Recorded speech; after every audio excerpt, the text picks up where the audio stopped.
A paz do Senhor Jesus. Sou o professor Márcio Falcão, estou aqui da Faculdade Teológica Bethesda, São Paulo, Brasil, e vamos dar continuidade na matéria Bibliologia.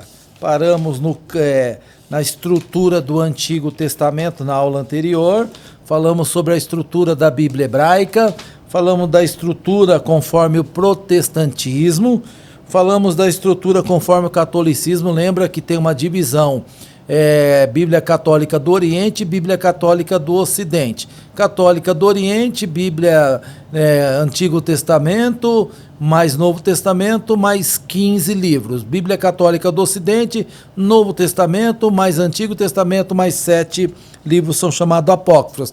Vale lembrar também que a Igreja Católica não considera eles como apócrifos. Elas chamam de deuterocanônicos, o segundo cânon. Nós vamos dar continuidade aqui então na nossa aula. Paramos aqui na página 80, a estrutura da Bíblia no Novo Testamento.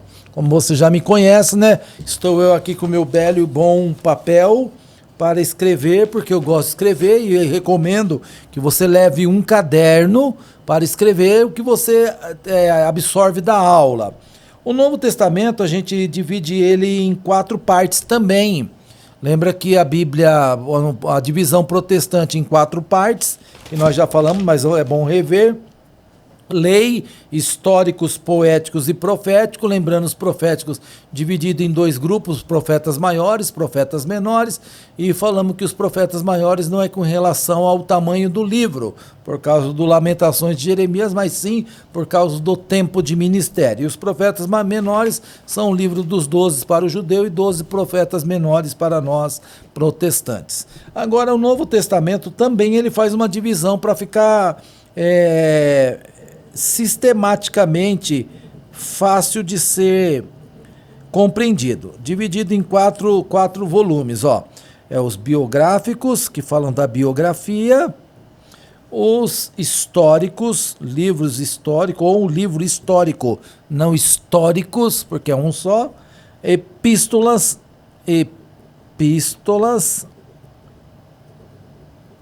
E, por fim, o profético.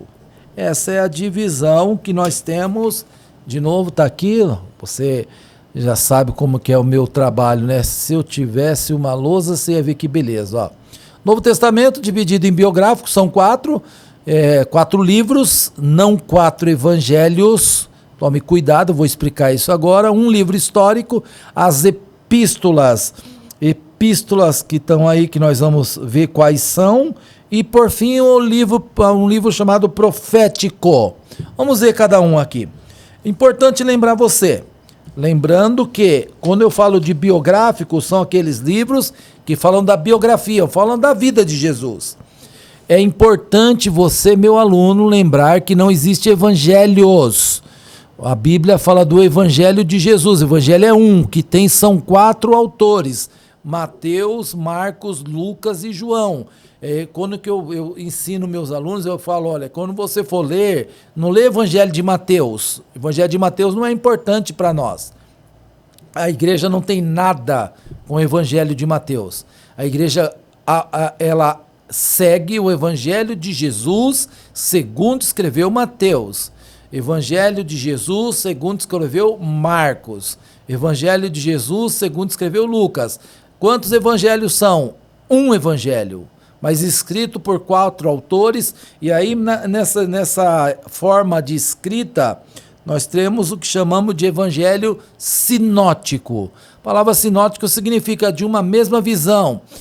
Quais são os livros que são considerados sinóticos? Mateus, Marcos e Lucas. Se você ver, tem textos que se repetem, uma hora com uma visão, outra hora, mas em síntese são muito parecidos. Segundo a tradição, o primeiro que escreveu o livro biográfico sobre a vida de Jesus foi Marcos. Depois foi Mateus e Lucas, e segundo a tradição, Mateus e Lucas, eles beberam na fonte de Marcos. Aí tem uma teoria da fonte Q, que eu não quero entrar, porque a fonte Q não é conhecida, a fonte Q não existe nada que prove que ela existiu, mas é a fonte Kelly, que vem do alemão, e não é bom é bom você saber que ela existe, porque ela é muito divulgada dentro do meio acadêmico, dentro do curso de mestrado e doutorado, fala-se muito dela. Entretanto, ela não tem nada que a arqueologia ou a história encontrou dessa fonte Kelly, fonte Q. Então, os biográficos e também o Evangelho de Jesus segundo escreveu João, que é diferente, ele não é chamado de sinótico, tá? O livro histórico é o livro vamos voltar antes do histórico, vamos lembrar.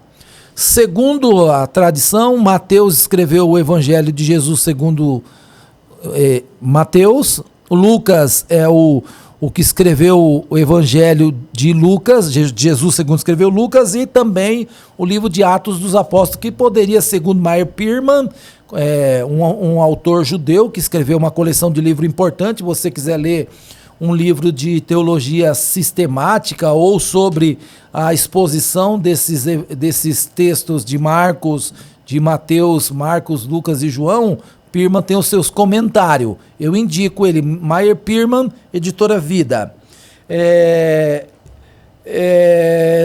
Os autores, falamos, então, Marcos, que escreveu, não foi apóstolo, mas escreveu esse texto. E Lucas também não foi apóstolo, escreveu. Mateus foi apóstolo e João foi apóstolo, escreveram a biografia de Jesus, conforme temos na Bíblia. Lembrando que Mateus, Marcos, Lucas e João, segundo a tradição, não está numa ordem cronológica, que teria sido o primeiro escrito, teria sido Marco, que serviu de fonte para Mateus e Lucas, tá? E João escreveu o seu texto. Biográfico é o livro do Atos dos Apóstolos, e de acordo com Pearman, poderia ser chamado também de Atos do Espírito Santo. Ele conta a história da igreja, desde a sua formação até a terminar com o apóstolo Paulo preso em Roma. É um livro importante de ser lido, conta a história. Com primeira parte do livro de Atos fala da história de Pedro e João. Depois, segunda parte, vai se focar em Paulo, o apóstolo Paulo, que vai, então, contar as suas viagens missionárias. Primeira, segunda, terceira viagem missionária, e para alguns até a sua última viagem da prisão é chamada de quarta viagem. Temos as epístolas ou cartas. Lembra que eu falei que lá na primeira aula que são formas, gêneros literários, a carta é um gênero literário e o profético, o Apocalipse, é outro gênero também. As epístolas são 21, são vários autores, são dirigidas a igrejas, a indivíduos, aos hebreus e também a cristão indistintamente. De acordo com a página, deixa eu abrir minha apostila aqui, página 80, de novo, estou com a apostila aqui, tomara que você esteja com a sua em mão para poder acompanhar a aula e também saber do que nós estamos dizendo. São as epístolas ou cartas, são 9 dirigidas a igrejas, de Romanos a segunda carta aos Tessalonicenses, 4 delas dirigidas a indivíduos, a pessoas, 1 Timóteo a Filemon, uma dirigida a cristão, aos hebreus cristãos. Não sabemos quem escreveu, haja vista que tem alguma Bíblia que fala que foi Paulo, outro diz que é Barnabé. Nós preferimos manter como a Bíblia faz. Ela não dá a sua autoria à carta aos hebreus. 7 são dirigidas a todos os cristãos indistintamente, de Tiago a Judas. E como nós falamos, um livro profético que chama Apocalipse ou Revelação. É o livro que fala da consumação, da vitória do mal, da vitória do bem contra o mal, da vitória da igreja de Jesus, que prevalece contra o pecado. Então veja, o Apocalipse é o último livro da Bíblia. É um gênero que havia já antes de João escrever, no período intertestamentário. Houve outros apocalipse, outras literatura apocalíptica. E João foi o único que entrou no cânon da Bíblia. Lembrando você, meu caro aluno, que ao final de cada tema, de cada item aqui, dessa aqui, nós estamos no tópico 2, item número 2, capítulo de número 2, se você quiser chamar, no final tem lá a sua verificação de aprendizagem. Como já falamos, junte todas as verificações de aprendizagem do módulo todo. Você fez o 1, 2, 3, 4, 5, guarde tudo, junto com o seu grupo, junto com a igreja, põe todos no envelope, manda aqui para a Faculdade Teológica Bethesda, São Paulo, Brasil, na Avenida Paulista, uma equipe de professores altamente capacitados vão corrigir a sua verificação de aprendizagem, fazer uma devolutiva com a tua nota, e aí naquela disciplina, doutrina de Deus, você tirou 8, 9, 10, doutrina da Bíblia, tirou 9, para que no final você receba o certificado do curso básico em teologia, depois vamos ter o curso médio em teologia e por fim terminar com o curso bacharel em teologia. É importante você fazer as verificações de aprendizagem. Caso você tenha dúvida em fazer, não se preocupe, no final de todas as aulas, como nós temos divulgado, vai ter uma mentoria, a qual você vai poder então sanar todas as suas dúvidas, tá bom? E vamos dar continuidade então agora, item número 3, cânon. Parece que já ouviu falar de cânon ou cané. Cânon é o processo de canonização. Como é que os livros chegaram até nós? Como é que a igreja primitiva, os nossos irmãos escolheram estes livros que estão aqui dentro da Bíblia? Por que que este livro entrou e aquele livro não entrou? Por que que aquele livro ficou fora? Por que que não entrou o Didaquê, por exemplo, não entrou? A palavra cânon, ela vem do grego cânon e do latim cané, que significa cana, do latim cana, que significa vara de medir, marcar o que é reto. Imagina, eles tinham o que nós poderíamos hoje chamar de metro. Provavelmente você já viu uma régua de metro, ou aqueles metros de bambu que os pedreiros usavam antigamente, que dobrava assim, hoje são as trenas, né? E era de 1 metro, eles usavam para tirar uma medida. Então a palavra significa vara ou cana de medir, é um instrumento que era utilizado para medir. Eu não sei se você já ouviu falar de um autor muito bom chamado Norman Geisler. Eu já indiquei um livro dele para você, chamado Introdução Bíblica. Geisler tem um monte de livro, Eleitos Mais Livre, Manual de Apologética, qualquer livro do Dr. Norman Geisler é muito bom. O Norman Geisler já esteve no Brasil. E aqui nós fazemos citação de um livro dele, que é a Introdução Bíblica, que eu recomendei para você. 2 livros sobre bibliologia que eu acho muito bom. Introdução Bíblica do Norman Geisler pela editora Vida, e também a Bíblia Judaica e Bíblia Cristã pela editora Voz do Júlio Treboli Barreira. O Geisler fala o seguinte, que mesmo em época anterior ao cristianismo, essa palavra era usada de modo mais amplo, com o sentido de padrão, norma, além de cana ou unidade de medir. O que ele está dizendo? A palavra cânon era usado como norma, aquilo que é normativo, aquilo que serve para ser observado, aquilo que serve para normatizar, que serve para ser usado como regra. Isso que significa a palavra cânon. Veja, segundo a tradição judaica, no ano 70, quando que o templo foi destruído, o judaísmo ficou esparso e eles teriam que definir qual que eram os livros que serviam para a regra de fé e de prática dentro do judaísmo. Diz a tradição judaica que no ano 90, depois de Cristo, na cidade de Jamina, o rabino Yohanan ben Zakkai, ele junto com os membros que eram do antigo Sinédrio, eles então estabeleceram quais livros que seriam usados dali para frente para o judaísmo tardio ou judaísmo posterior, quais livros serviriam de regra de fé e de prática para eles usarem. E ficou definido que esses livros que nós temos hoje eram que eles escolheram como aceitos pelos judeus através dos séculos. Nós temos uma citação de um judeu que escreveu um livro História dos Hebreus, é um livro grosso, de mais de 2.000 páginas. Importante de ler, importante de você ter. Se você está estudando teologia, você tem que gerar o hábito de leitura. Nós recomendamos também o livro de Flávio Josefo pela editora CPAD. É um livro que conta a história dos judeus. Flávio Josefo, ele menciona o cânon judaico. Ele menciona quais eram os livros que na época dele, 100 depois de Cristo, ele por volta do ano 100 que ele morre, ele então deixa escrito isso aqui, ó. Porque não temos entre nós uma quantidade enorme de livros que discordam e se contradizem entre si, como acontece com os gregos, fazendo menção da cultura grega.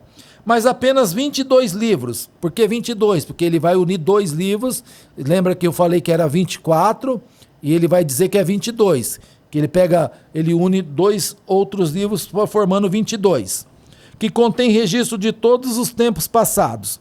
Que cremos justamente serem divinos. Ele já fala da autoridade dos céus. Ele entende que esses 22 livros, que é o 24 que nós aprendemos, que é o 39 da Bíblia protestante, são divinos, tem inspiração, tem a chancela de Deus. E com firmemente damos crédito a esses livros na nossa própria nação, fica evidente pelo que fazemos. Porque durante tantos séculos que já se passaram, ninguém teve ousadia suficiente para acrescentar nada a eles. Está falando da historicidade dos livros. Diz que esses livros são muito antigos. Imagina a lei de Moisés. Imagina, ele fala que esses livros são tão antigos que ninguém acrescentou nada. Isso é provado pela arqueologia. É provado pelas descobertas arqueológicas, tanto no Guiné do Egito, quanto agora posterior. Nós temos os manuscritos do Mar Morto. É importante você também ler alguma coisa. Tem o Júlio Treboli Barreira também escreveu sobre os manuscritos do Mar Morto, mas tem o Florentino Martinez também, que tem os Homens de Qumran, que é importante você ler se quiser entender um pouco sobre isso daí. E também o achado arqueológico do livro de Isaías, que está no Museu de Jerusalém, uma réplica do livro de Isaías, tá bom? Continuando, ele diz: cancelar qualquer coisa, nem fazer deles qualquer modificações. Tendo se tornado natural todo judeu, desde seu nascimento, estimar esses livros como contendo doutrina divina. Isso é fato. A criança, dentro do judaísmo, ela é ensinada a palavra de Deus desde tenra idade. Criança aprende a ler, a escrever com a Torá. Eles leem, decoram, praticam. O dia que você tiver a oportunidade de ir para Israel, no Muro das Lamentações, que é a parte de baixo, se você olhar do lado ali, tem uma área reservada em que as crianças ficam cantando, os judeus ficam lendo e orando as escrituras, e com todos os seus apetrechos judaicos, que é o quipá na cabeça, o talite, o filactério. Um dia, se você não viu, dá um Google aí e procura que você vai ver como que funciona. Então ele fala que esses livros contêm doutrina de Deus, eram os 22 livros. De novo, como nós estamos demonstrando, há uma confirmação de que a tríplice divisão da Bíblia hebraica, ela se perdura desde o período interbíblico, tá bom? Como nós estamos falando. Então veja, o que seria cânon? Alguém perguntar, o que é o cânon para você? Cânon, numa resposta rápida, são livros autorizados pela comunidade religiosa. Eu já disse, se você perguntar para um samaritano que está lá em Samaria, existe uma pequena comunidade samaritana em Israel, qual é o livro oficial para eles? Eles vão dizer o Pentateuco Samaritano. Qual mais? Mais nada. Para eles, cânon, livro autorizado para sua prática religiosa, só é o Pentateuco Samaritano. E ele é importante para a história da Bíblia, para a questão de idioma, questão de interpretação, ele é importante. Se você perguntar para o católico apostólico romano qual que é o cânon para ele, vai dizer, o cânon para nós é a Bíblia que a Igreja Católica adota, que é o Antigo Testamento, mais Novo Testamento, mais 7 livros apócrifos, que eles vão chamar de deuterocanônico, vão dizer que são tão inspirados quanto são a Bíblia protestante. Nós vamos entender o que é inspiração, revelação e iluminação daqui a pouquinho, mas fica a dica para você. Depende do grupo que você fala, ele vai defender a Bíblia a qual a sua hierarquia eclesiástica adotou. Você perguntar para qualquer protestante, qual é a Bíblia que vocês adotam? A Bíblia protestante, o cânon protestante, e assim por diante, tá bom? O cânon não confere autoridade aos livros, tá? O Concílio de Jamnia, ele não conferiu autoridade aos livros, mas sim reconhece formalmente que que foi instituído, determinando, reconhecido como tendo sido dado por Deus. O que eu quero... Vamos interpretar isso aqui, ó. O cânon não confere autoridade. Ah, esse livro aqui tem autoridade de Deus. Não. Nós vamos ver daqui a pouco qual era as prerrogativas que se tinham para pôr um livro no cânon. O que ele tinha que ter para ser canonizado.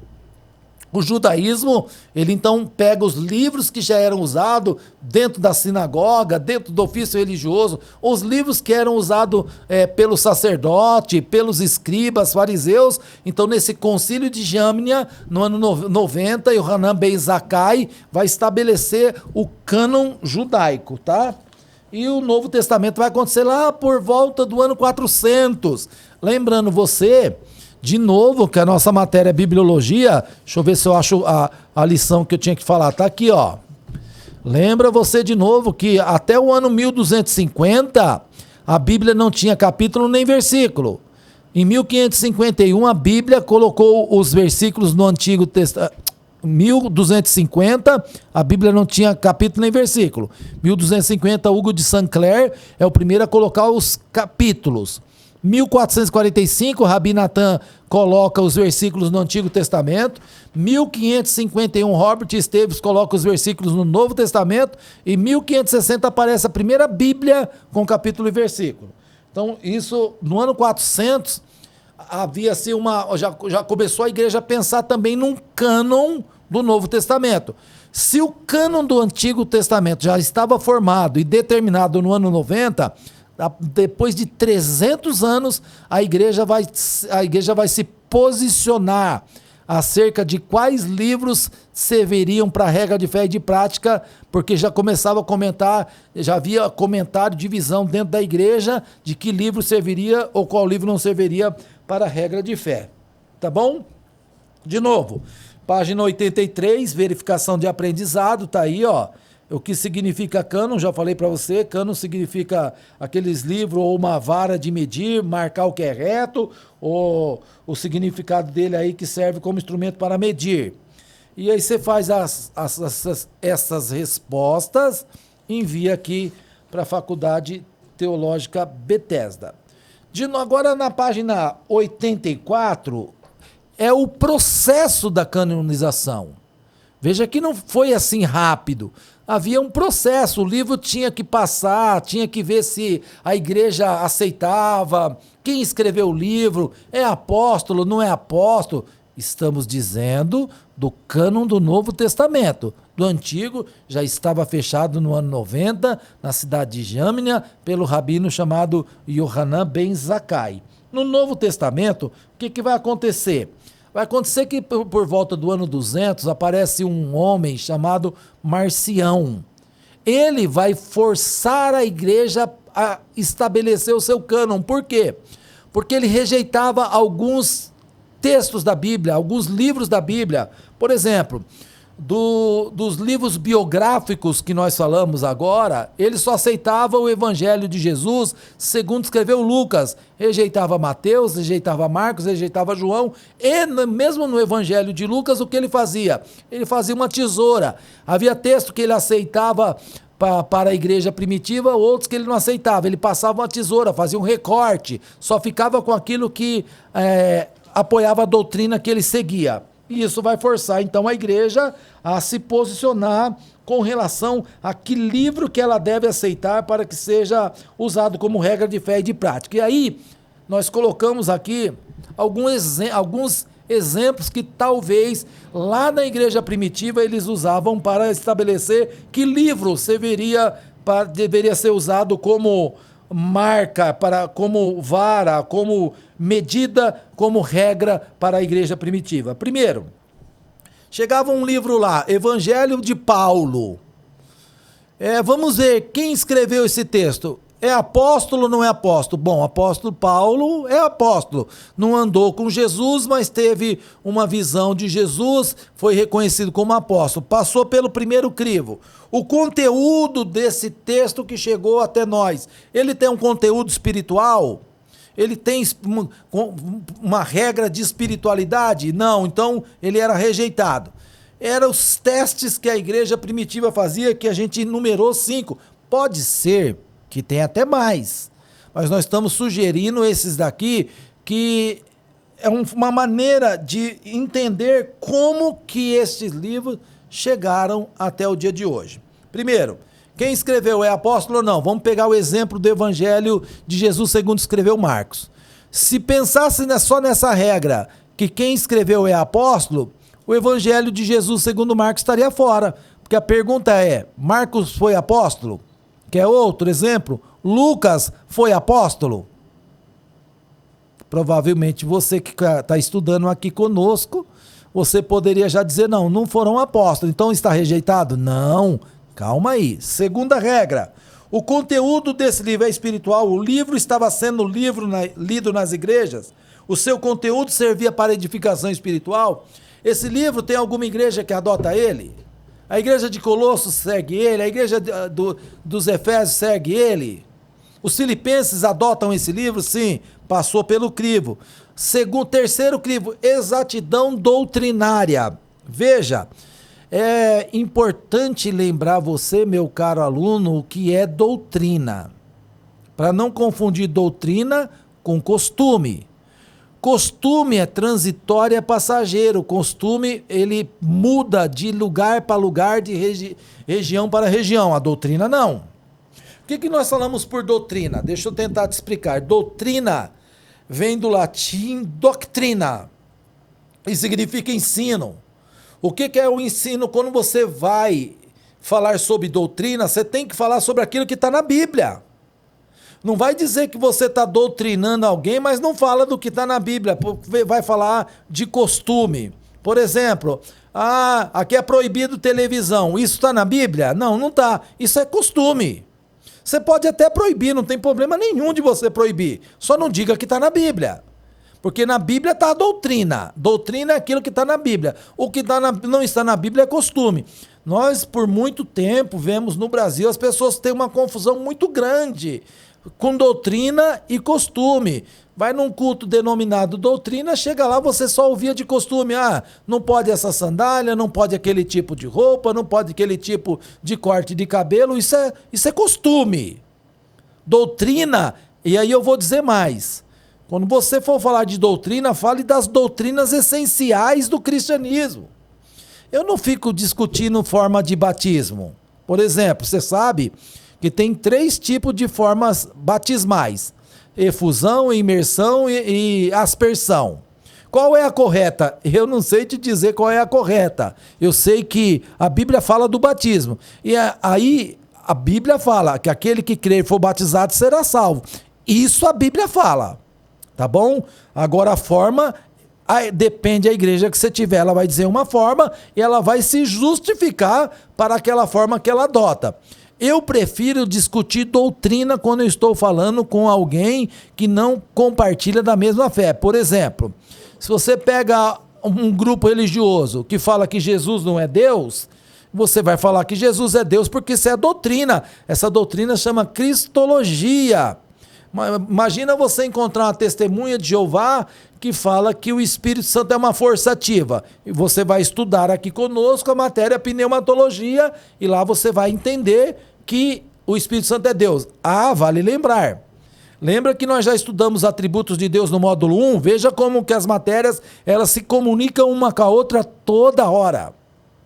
Vale a pena você rever a doutrina de Deus, lá os atributos de Deus, e você vai ter um quadro comparativo lá no módulo 1, que você vai ver lá na matéria doutrina de Deus, que faz uma comparação.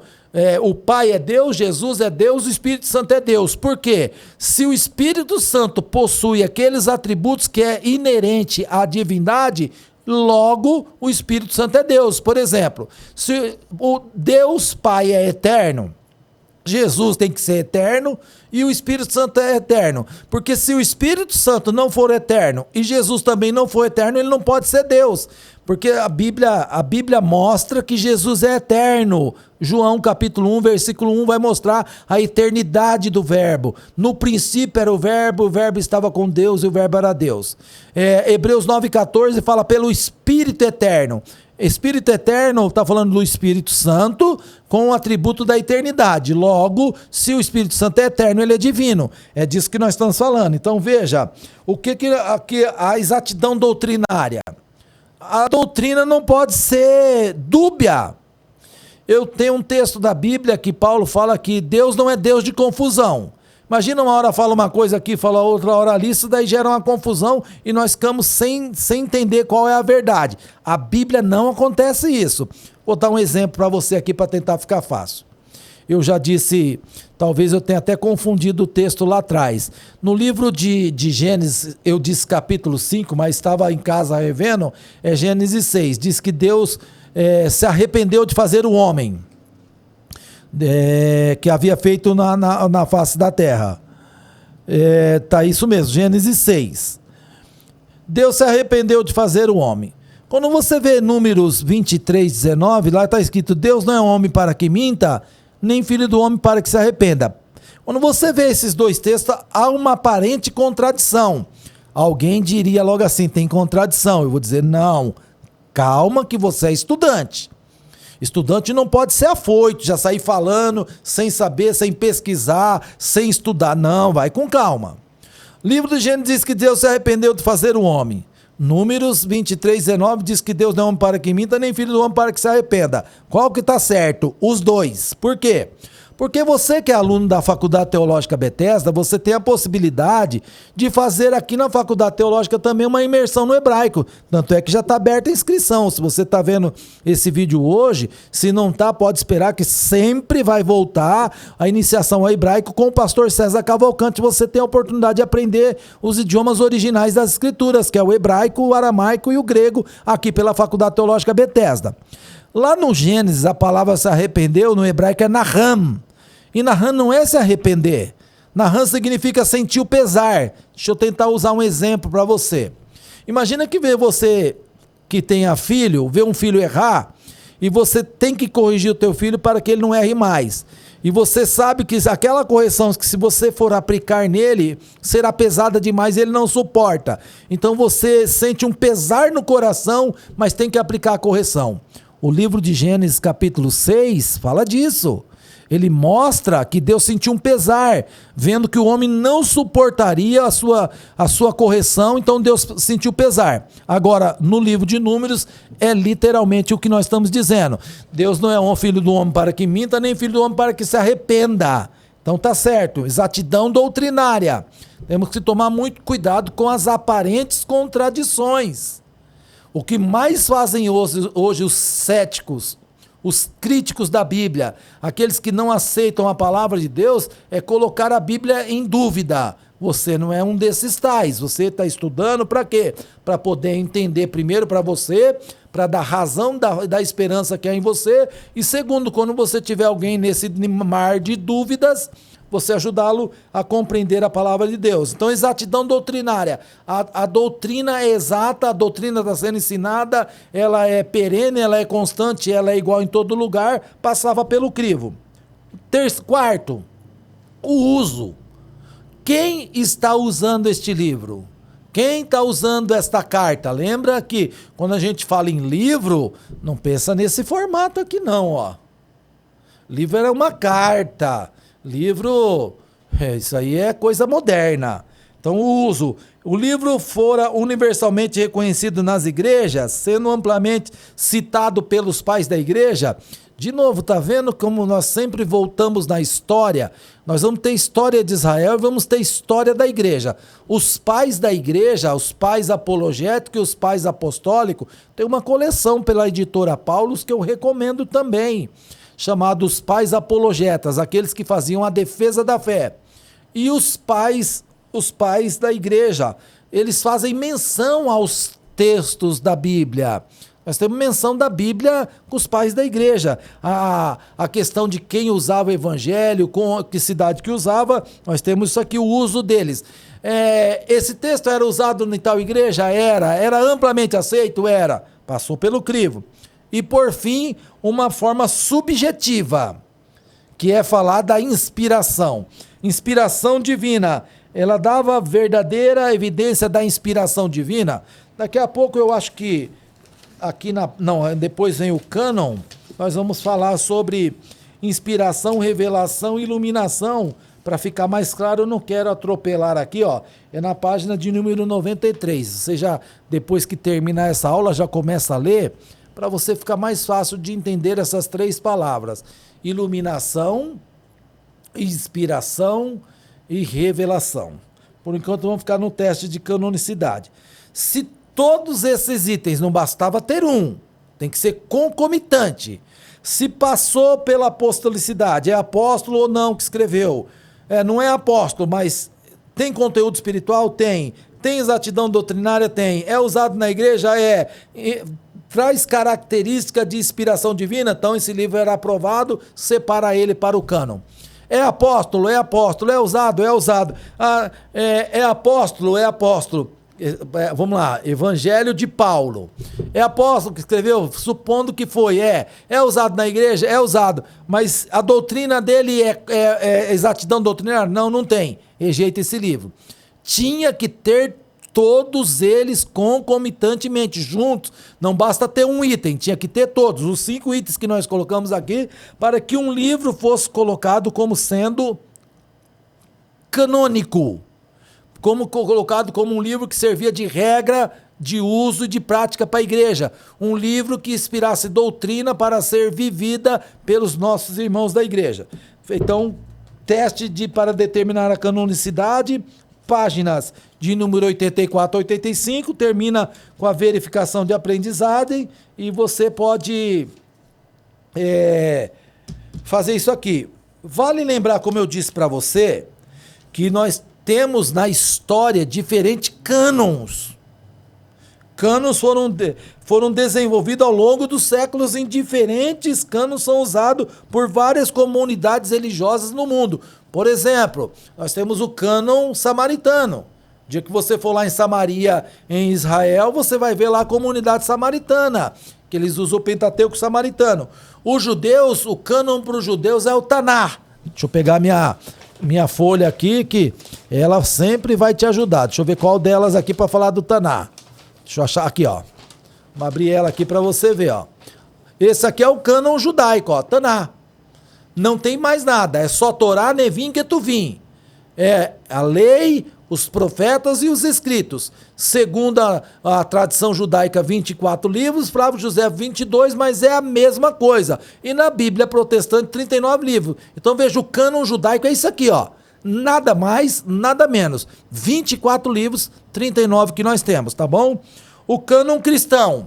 Qual é o cânon adotado pelo cristão? Depende, porque nós temos, quando faz um censo do IBGE aqui no Brasil, Testemunha de Jeová é catalogada como cristã. Os mormons é catalogado como cristão. Então veja, nós estamos falando agora do protestante. Vamos fazer um corte.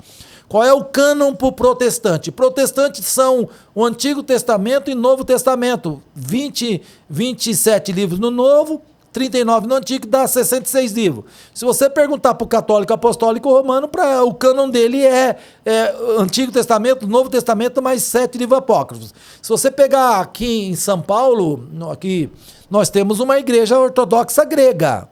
Tem adepto da igreja ortodoxa grega, que é do Oriente, aqui em São Paulo. A Bíblia deles, o cânon deles é maior ainda.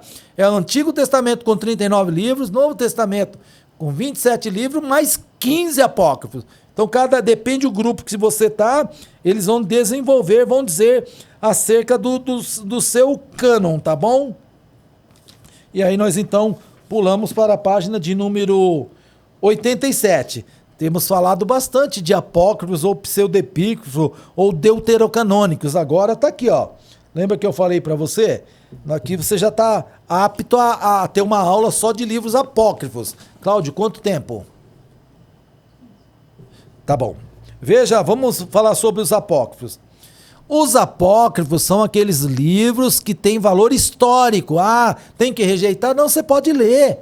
Eu recomendo você ler o 1º e 2º Macabeus.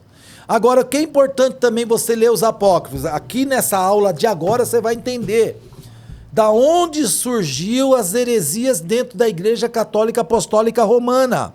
O que é heresia? Distorção, doutrina espúria, doutrina contrária àquilo que a Bíblia fala, que Jesus ensinou, que os apóstolos ensinaram.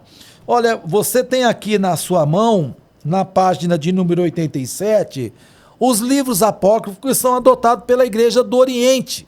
E também, aqui dentro, os livros apócrifos adotados pela Igreja do Ocidente. São 15. Quero ler para você eles. Lembrando, apócrifo significa obscuro, difícil de entender, do grego apócrifos, que significa oculto.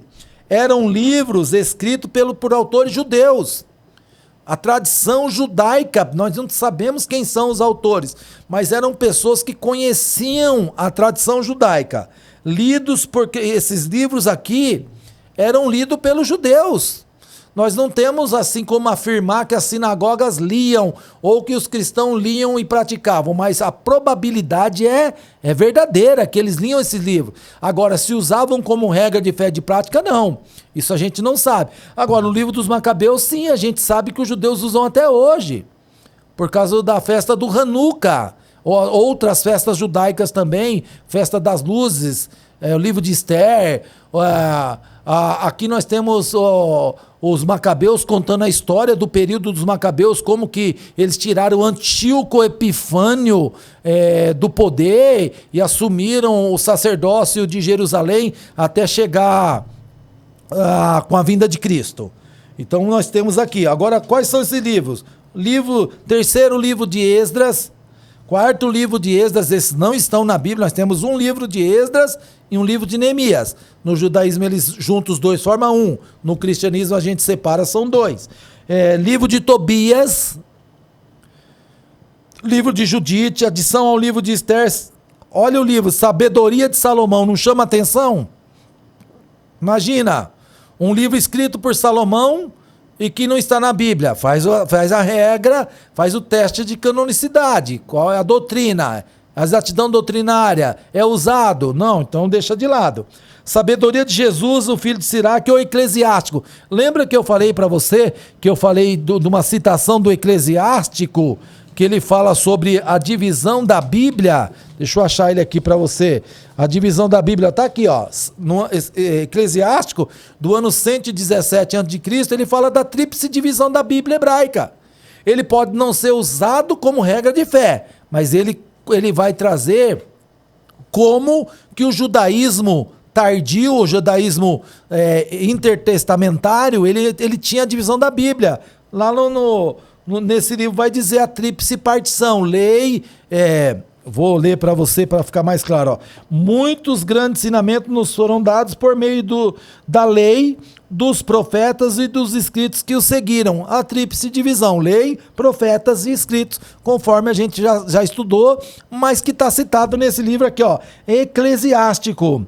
Outro livro, número 8, a segunda parte de Baruque, que é conhecida como Epístola de Jeremias. Você perceba que todos esses livros trazem o nome de alguém que tem história na Bíblia, o nome de alguém, de um profeta, ou o nome de alguém que deixou a sua marca registrada dentro da Escritura. Acréscimos ao livro de Daniel. Nós temos o livro de Daniel na Bíblia. Aqui tem os acréscimos. 10. Oração dos três moços.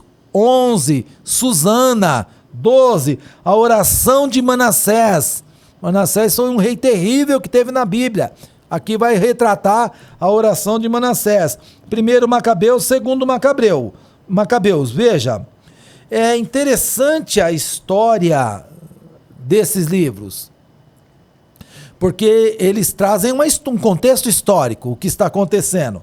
E aí veja que nós temos aqui, ó, que esses livros também podem ser divididos entre histórico, poético, sapienciais e profético, conforme nós temos. Vamos ver algumas citações desses livros.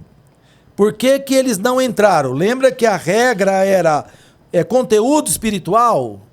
Tem exatidão doutrinária? É usado na igreja? Vamos ver aqui, ó. O livro de Tobias, capítulo 6, versículo 8, capítulo 6, versículo 5 ao 8, ele ensina magia. Você já pensou nisso? Ensinar magia? Diz lá, o anjo disse-lhe, pega pelas guelras e puxa para aqui, falando de um peixe. Assim Tobias fez, arrastou o peixe para a terra, ao qual se pôs a saltar aos seus pés. O anjo então disse, abre-o e guarda o coração, o fel, o fígado, que servirão para remédio muito eficazes. E assim ele o fez, a seguir ele assou em uma parte da carne do peixe, que levaram consigo pelo caminho, salgaram o resto para que lhe bastasse até chegar a Ragés na média. Entretanto, Tobias interrogou o anjo, Azarias, meu irmão, peço que me diga qual é a virtude curativa dessa parte do peixe que me mandaste guardar. O anjo respondeu, se puser um pedaço do coração sobre base, a fumaça expulsará toda espécie de mau espírito. Preste atenção. Você já viu que quando o Papa vai a algum país, na frente dele vai um incensário? Pra quê?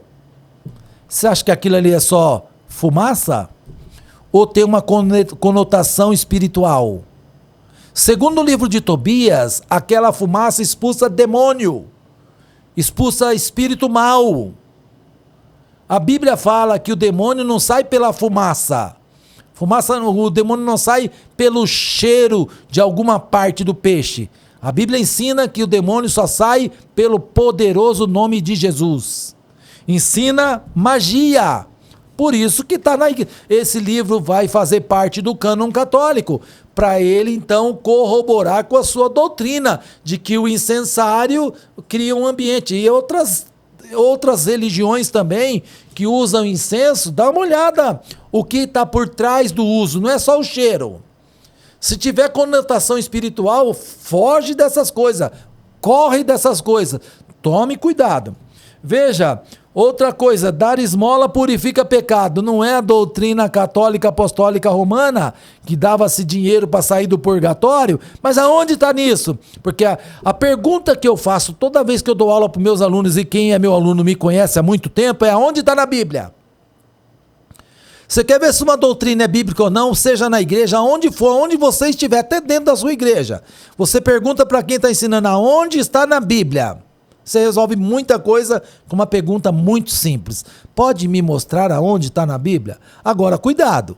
Se você pegar uma Bíblia católica do Ocidente, ele vai te mostrar no livro de Tobias, capítulo 12, versículo 8 e 9, que vai dizer que a esmola purifica pecado. Eu não vou ler um por um, porque você tem um livro aí, vou dar uma explicação e você lê aí, porque você tem um módulo da FTB aí nas suas mãos, ó. Tô seguindo o módulo, ó. Tá aqui, ó. Faculdade Teológica Bethesda, módulo fundamental, página de número 89. Pecados perdoados pela oração. Você já pensou? Vem cá que eu vou orar para Deus perdoar o teu pecado. Não tem confissão. Cuidado com essas tendências modernas que nós estamos vendo, das pessoas orar, eu sou o sacerdote teu, o que eu falar, Deus ouve, cuidado. A Bíblia diz, se confessares os teus pecados, ele é fiel e justo para lhe perdoar de todos os pecados, e o sangue de Jesus Cristo, seu Filho, te purifica todo pecado. O que perdoa pecado é o sangue de Jesus, não é a oração. É confessar. A Bíblia diz, aquele que confessa e deixa, alcança misericórdia. Não basta confessar. Tem gente que confessa pecado, mas não abandona o pecado. Cuidado. Eu conheço gente que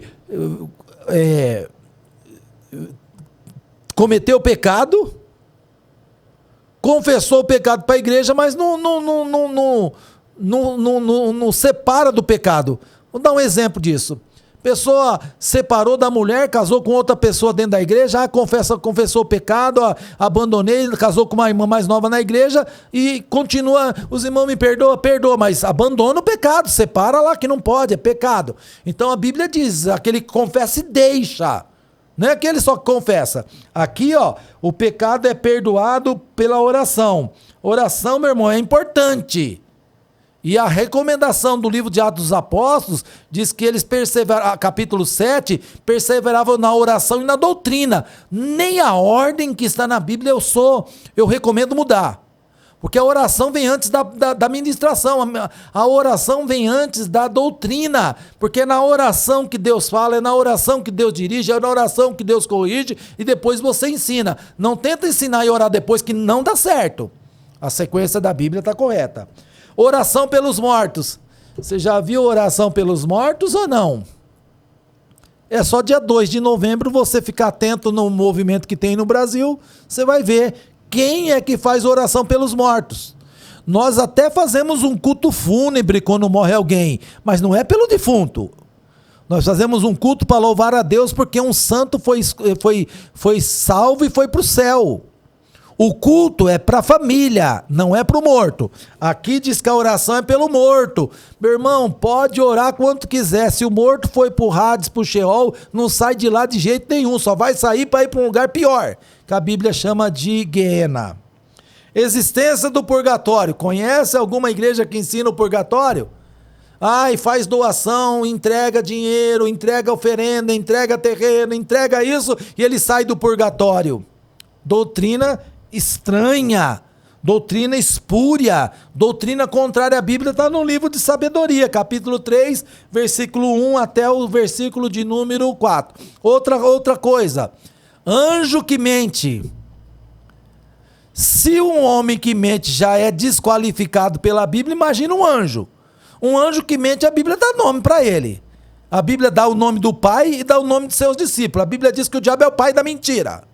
Logo, todos aqueles que mentem são filhos do diabo. Então, se o anjo está mentindo, esse anjo não pode ser um anjo temente a Deus. Um anjo que faz a vontade de Deus e que obedece a sua palavra. Livro de Tobias, capítulo 5, versículo 15 a 19. Está lá a história do anjo que mente. Olha o livro de Judite, uma mulher que jejua toda a vida. Morreu raquítica. E a Imaculada Conceição, o que é Imaculada? Morreu virgem. Assunção aos céus. Quem é que ensina a doutrina de que Maria morreu virgem? Você, se tiver dúvida, anota aí daqui a pouquinho, no final dessa aula, nós vamos estar aí para te mostrar quem é que ensina isso aqui, ó. Livro de Sabedoria, capítulo 8, versículo 19 e 20. Ensina de crueldade, Eclesiastes. E aí vem os pseudo-epígrafo, falso escrito. Pseudo, falso, epígrafo escrito, falso escrito. Aí temos vários pseudos epígrafos. São falsos escritos. Embora tenham surgido na mesma época dos apócrifos, os pseudo-epígrafos não foram plenamente recepcionados pela comunidade judia e cristã, ao passo que os livros apócrifos eram recepcionados por grupos religiosos dentro do judaísmo e talvez dentro da igreja cristã, os pseudo-epígrafos não tiveram essa grande aceitação dentro deles, devido a gozar do mesmo valor do cânon. Essa literatura foi conservada pela Igreja Ocidental da Idade Média, bem como pelos abissínios, os coptas e a Igreja da Síria, com a denominação de extracanônico, um outro cânon. E aí vamos dizer quais são esses livros pseudepígrafos.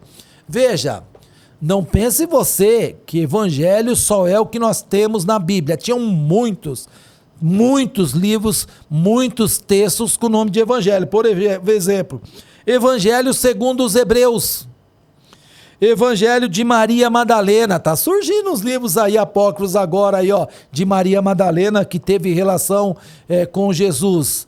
Cuidado. Evangelho dos egípcios, Evangelho dos ebionitas, Evangelho de Pedro. Quem foi Pedro? Apóstolo de Jesus, líder da igreja primitiva. Livro de Atos vai mostrar quem era Pedro e a autoridade que Deus deu a ele. Surgiu um livro, Evangelho de Pedro. Vamos pôr pro cânon? Calma. Vamos fazer o teste que nós falamos, não foi aprovado, ficou para fora. Proto-Evangelho de Tiago, Evangelho de Tomé. Já ouviu falar dele? Hoje existe editora publicando, não estou dizendo contra, você pode comprar para ler, para ter valor histórico, mas esses livros já estão na mídia, esses livros já estão sendo bem divulgados. Evangelho de Filipe, Evangelho de Bartolomeu, Evangelho de Nicodemos. Quem foi Nicodemos? Leia Atos, leia Evangelho de João, Evangelho de Jesus segundo escreveu João capítulo 3, Evangelho de Gamaliel. Lembra Gamaliel quem era? Gamaliel foi o rabino a qual Paulo bebeu aos seus pés e que é neto de Rileu. Nós temos uma tradição judaica que Hileu, o Gamaliel, era neto dele. E Evangelho da Verdade. Livro Atos, olha os Atos. Atos de Paulo, Atos de Pilato, Atos dos 12 apóstolos, Atos de Pedro, Atos de João, Atos de Pedro. Professor, todos esses livros tem? Tem. É uma coleção da... Eu não lembro a editora agora, porque eu não tenho nada contra. Esse eu não comprei ainda, mas são 3 volumes. Daqui a pouco eu lembro o nome da editora. Eles vendem, estão sendo vendidos aí pela internet. Se você quiser ler como valor histórico, eu recomendo. Mas se você tiver tempo de ler teologia, leia a teologia primeiro, depois leiam esses. Epístolas, cartas, epístola de Pilatos a Herodes, epístola de Pilatos a Tibérios, epístola de Pedro, enfim, tem uma coleção aqui que você pode ler aí. Apocalipse, lembra que eu falei para você que na nossa quadripartite divisão do Novo Testamento, tá lá as cartas e o Apocalipse 1, mas não era só ele que existiam. Na época do Apocalipse tinham vários, por exemplo, Apocalipse de Tiago, ou o irmão de Jesus, ou Tiago apóstolo. Tiago apóstolo foi um, o irmão de Jesus foi outro. Apocalipse de Estevão, de Pedro, de Elias, de Esdras, de Baruque, de Sofonias, de Paulo, de Tomé, são todos esses livros que estão surgindo. Testamento de Abraão, de Isaac, de Jacó, dos 12 patriarcas, de Moisés, Salomão, de Jó, tem esses e outros que estão aí. De novo, terminamos aqui na página 91 a verificação de aprendizado e fica aí para você. Lembre que tem dúvida, não vai embora. Acabando essa aula, nós vamos mandar um link para você. Você vai receber um link aí na sua casa ou na sua igreja, onde você estiver. Vai entrar ao vivo um professor da Faculdade Teológica Bethesda para tirar qualquer dúvida que você tenha dessas matérias que estão sendo faladas agora nessa aula. Escreva num caderno, num papel, grave ela, nós vamos entrar, o professor vai ficar aí. E mais, se o formato que a tua igreja escolheu for 3-1, 3 aulas online e uma presencial, o dia que o professor for aí, seja eu ou quem lá for, você pode também tirar a dúvida aí. E se o formato for 2-2, 2 aulas online e 2 presencial, que vai ser uma aula online, no final tira a dúvida. Outra aula presencial, o professor está aí, você tira a dúvida. Sempre você vai ter uma mentoria após a aula. Você não vai ficar com dúvida. A Faculdade Teológica Bethesda, ela tem um slogan que se chama Moldando Vocacionado. Você não vai ficar com dúvida. Ficou com dúvida? Aguarda terminar a aula, entra lá, pergunta o professor. Nós temos uma equipe de professores, eu, pastor César, outros pastores estão aí para sanar a tua dúvida. Você não fica com dúvida. Também, terminou a aula que nós estamos falando aqui, por exemplo, essa daqui, ó, que está falando sobre livros apócrifos e deuterocanônicos, capítulo 5, no final tem a verificação de aprendizagem. Não manda uma só, junta o livro inteiro. Matéria bibliologia, tem lá 10 capítulos, junte todos, pega de todos os irmãos, paga um SEDEC só, manda aqui para a Faculdade Teológica Bethesda, São Paulo, Brasil, vai ser corrigido, vai devolver a matéria para vocês, a nota para vocês, você vai ter a tua nota, entendeu? Ficou com dúvida? Não vai embora. Quanto tempo, Cláudio? Então, nossa aula vai encerrar por aqui e nós temos a última aula que vai falar sobre inspiração das escrituras, inspiração, revelação, iluminação, teorias da inspiração, qual é a teoria mais correta, a última aula, surgimento da escrita e materiais usados. Deus abençoe sua vida, foi um prazer que você está conosco até agora. A paz do Senhor Jesus, fica com Deus até a próxima última aula, se assim Deus permitir.